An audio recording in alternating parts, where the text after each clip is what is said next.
Hello mga Kalingap, for this video mga Kalingap, mag-update na naman tayo sa Mi Chris. Ito yung vlog ni Kuya Mel, supportan na natin mga Kalingap.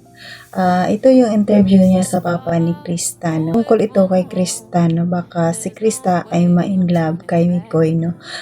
Pero maganda yung ginagawa ng kanyang tatay kasi lagi niya araw-araw, lagi niyang pinapaalala kay Krista na bawal ma-in love. Paano na si Mikoy? Pero kung talagang mahal yung isa't isa, makapag-antayan, hindi ay minadmadali kasi ah, panahon lang ang magsasabi na talagang kayo, no?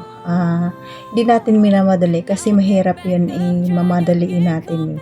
Kaya bago tayo mag-upisa, paki-shoutout ang ama ng Kalingap, Bal Santos Matubang, Atin Vlog, Kalingap Rab, Kalingap Ido, Jack Tapi Matubang, charity vlogger sa buong mundo na tumutulong sa ating kababayang mahirap.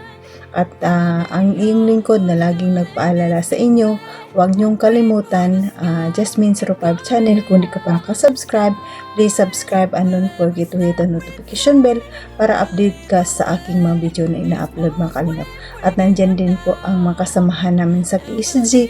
Supportaran natin mga Kalingap at mga Kalingap partners, mga charity vloggers, supportaran natin mga Kalingap. At bago tayo mag-proceed, watiin ko muna kayo ng magandang araw, magandang gabi kung saan sulok ng mundo tayo naroon, mapa Mindanao, mapa Luzon, mapa Visayas, mapa OFW, kamusta tayo mga Kalingap. Ang hiling ko lang, sana ay nasa mabuti tayong kalagayan at good health lang tayo palagi. At ito lang masasabi ko, panoorin na mabuti ang video bago magkomento para alam nyo talaga ang nilalaman nito. Ito na guys sa ating topic sinasabi nito sa vlog na bawal ma-in love si Kristano kasi na ng tatay na baka matulad sa isang love team na sa nangyari na in love tapos nasaktan, sobrang sakit yun mga Kalingap. Kaya palagi niya araw-araw palagi niyang sinasabihan ng kanyang anak na ang pag-ibig ay hindi minabaladali. Sa tamang proseso yan at saka bata pa at saka kailangan pa marami ka pang madadaanan. I-enjoy mo muna ang life mo sa pagka-teenager, sa pagdadalaga kasi mahirap na ibalik pag napasubo tayo, no? Mag-asawa na maaga, hindi mo pa na-enjoy ang pagka-teenager mo, hindi ka pa na-enjoy sa life mo kasi masarap mag-single mga Kalingap sa totoo lang. Kasi magagawa mo lahat, ma-enjoy mo talaga. Kaysa mag-asawa ka ng maaga, pagsisihan mo rin yun. Kaya maganda yung makapagtapos ka, makapagtrabaho ka ng magandang trabaho, at makapag-travel ka kung saan, mas maganda yun kaysa maagang mag-asawa. Kaya si Krista, dahan-dahan lang, bawal ma-fall, bawal ma-in love. Ano si Mikoy? Sabi naman ni Krista, ng papa ni Krista, si Mikoy ay talagang professional sa kumilos, kaya wala naman sigurong ganun mangyari. No? Kung wala naman sa edad ang pagmamahal, kung talaga kayo talaga, kaya wag mamadiliin. No? Pag-isipan na mabuti, sabi nga pag kumain ka ng kanin na mainit, pwede mo pang iluwa. Pero kung napasubo ka na, talagang hindi na yan mababalik. Maaga mag-asawa, sabihin mo ibabalik mo sa dati. Hindi na pwede kasi kung baga mayroon ka ng responsibilidad, no? At masarap mag-enjoy muna. Enjoy magbakasyon dito, magbakasyon doon, at saka makatapos ka ng pag-aaral, magandang trabaho ang nag-aantay sa iyo, mas maganda yun kaysa mag-asawa na maaga. Yan mga Kalingap, sana suportaran niyo pa rin ako hanggang dulo, at maraming salamat sa inyo sa pagpanood sa aking mga video palagi, at mga Kalingap, mayroon akong video ipapanood yun ang sa vlog ni Kuya Mel na interview niya ang tatay ni Krista, no? Kaya panoorin natin, samahan niyo ako. Let's go, 1, 2, 3, go! Kasi di po natin masasabi kasi ang panahon ang masasabi ko lang po ay palagi kong sinasabi sa Krista na huwag kang masyadong Sabi ko nga sa kanya, baka nai-inlove ka na, huwag man sana. Kasi sabi ko, sinabi ko nga siya, sample ko nga si Biancy na, tinanong si Ate Biancy mo. Na-inlove pala si Ate Biancy mo. Tapos ngayon nasaktan. Kaya sabi ko sana, hindi ito mangyari sa'yo kasi unang-una ko, siyempre ako tatay, ako masasaktan kasi talagang ay babae yan, anak ko yan.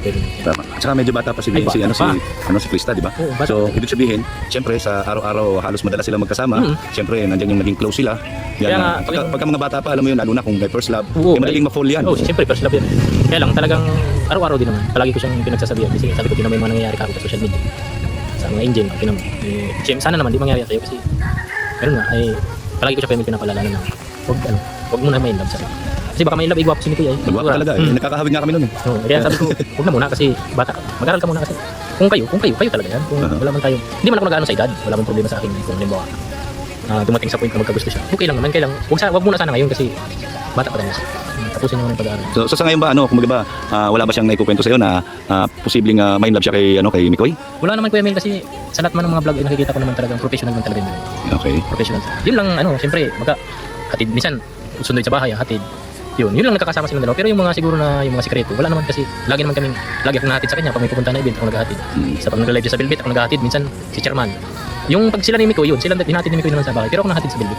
So ibig sabihin na talagang fully professional lang yung kanilang love team sa ngayon. Professional. Talagang sila, hands-on talaga sila saan. Bilang isang artista, pareha sila bilang ni Kuya Ram. Talagang doon lang po talaga sila. Love team lang talaga sila. Talagang very professional din po si Mikoy. Ay kita ko kay Mikoy. Mabait naman si Mikoy. Sa pag-alaga okay naman, wala akong masabi sa pag-asikaso. Pero talagang lagi man din kasi magulang ako pinapaalalahanan ko palagi. Sabi ko palagi. Talagang ulit-ulit yan. Sabi ko na baka na-inlove ka na. Sabi naman sa akin, hindi naman. Trabaho lang tayo. Ibig sabihin minsan ba napapayuhan mo rin si Mikoy? Minsan naman hindi naman payo. Minsan bihira lang kasi kayo magkasama nung pag may vlog lang. Oo. Mabati lang, mamano. Minsan nagpasalamat lang sa kanya, ganun lang. Pero wala naman talaga yung total nag-uusap talaga matagal. So, maganda pala yung kanilang tandem, Maganda na. So sa mga followers na panatiko na mga yung supporters, 'di ba? Mga sponsors, yun, ano yung pwede mong mapayo? Po kasi sa akin po kasi marami po kasi tayong nababalitaan na nag-aaway-aaway ng mga GC po bang nag-aaway.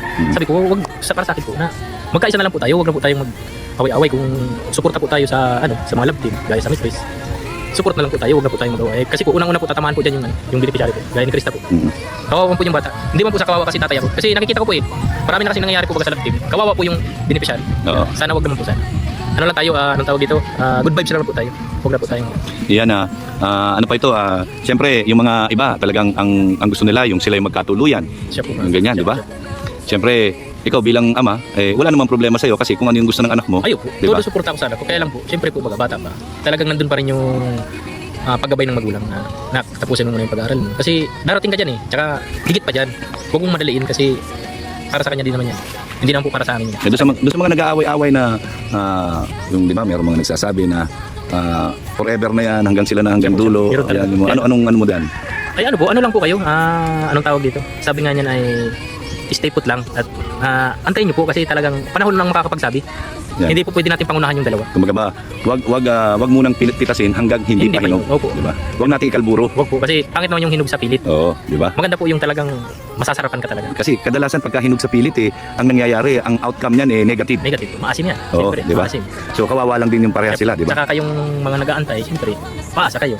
Kaya ano ko lang po na hayaan niyo yung panahon na huwag niyo pong pilitin yung gusto niyo kasi ako nga magulang hindi ko pwedeng diktahan yung anak ko kung sinong gustuhin niya, sinong mamahalin niya. Basta ang payo ko lang bilang magulang, yun lang, magtapos siya ng pag-aaral. Kasi para sa kanya naman yun, hindi naman yung para sa aming mga magulang. Sa kanya yun, siyempre magkakapamilya din siya balang araw. Kaya so wag niya madaliin. Huwag niya madaliin. Kasi talagang dyan naman pupunta yan Kaya lang wag na muna kasi bata pa tayo. So kasi nakikita ko naman maganda naman ang trend ng ng Mikris sa ngayon. So ayun na mga kalingap, yan na muna natin ang update sa Mikris. Ang paalala ng tatay ni Krista, mas maganda yun kasi paraging pinapalalahanan na bawal ma-fall, bawal ma-inlove, mahirap ma-inlove wag mo na seryosohin, love team lang, tandem lang naman. Talagang ipakita nyo na lang ang best nyo na matuwa ang mga supporters pero bawal ma-inlove. Kasi pag ma-inlove kasi gani Krista, first love, kung maaari, first love niya rin si Mikoy, mahirap yun, masakit yun. Kaya, bawal ma-fall, bawal ma-inlove, love team lang. Kaya, dahan-dahan lang tayo. masakit yun pag na-inlove tayo. At saka ito, ano na to sa ating mga supporters, no, na wag tayong mag-expect na magkatuluyan silang dalawa hanggang dulo. Kasi siguro ang love team ay dulo. Pero yung sabihin natin na talagang sila magkatuluyan sila, wag na tayong mag-expect ng ganun kasi hindi natin hawak ang tadhana. Hawak nila. At sa kanila, papasaya lang sa atin ang papagood vibes lang. Wag lang tayo mag-umasa na magiging sila. Siguro talaga baka hindi talaga sila para sa isa't isa, kasi kaya ipilit natin ang gusto natin, no? Hindi yun. Kaya ano yun sa atin, listen to learn na wag natin ipilit sa kanila na magiging sila, no? Support lang tayo kung anong mayroon ang kanilang tandem o love team, at ang good vibes lang, pampasaya lang, yun ang isipin natin. Huwag tayo mag-isip ng magiging sila talaga hanggang dulo, kasi bawat isa sa atin mayroon talagang tinadhana kung sino ang para sa atin, no? Kaya wag natin sila ipilit na magiging sila talaga, no? Sa love team siguro kaya ginagawa nila to para mapasaya lang tayo, hindi para na magiging sila talaga, no? Kaya listen to learn sa nangyari. Kaya wag natin ipilit kung ano ang gusto natin. Hanggang dito na lang mga Kalinga, patuloy pa i-marathon ng May Chris at patuloy natin suportahan si Kalinga Prab. Suportahan natin palagi ang mga Kalinga partners sa Kuya Bal sa atin, na suportahan natin palagi.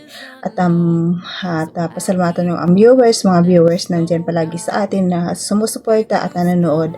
Mga love team supporters, May Chris supporters, Jumbar supporters, EDC supporters, at May Chris supporters, at iba pang love supporters na lagi nag-aalalay sa atin at nanonood. Maraming salamat sa inyo. Nandiyan yung sponsor natin. Maraming salamat. At sa mga kapwa kong OFW kung saan kayo naroon ngayon, mag-ingat kayo palagi. And good health lang tayo palagi. At hanggang dito na lang. God bless at all, and God bless Team Kalingap. Bye bye.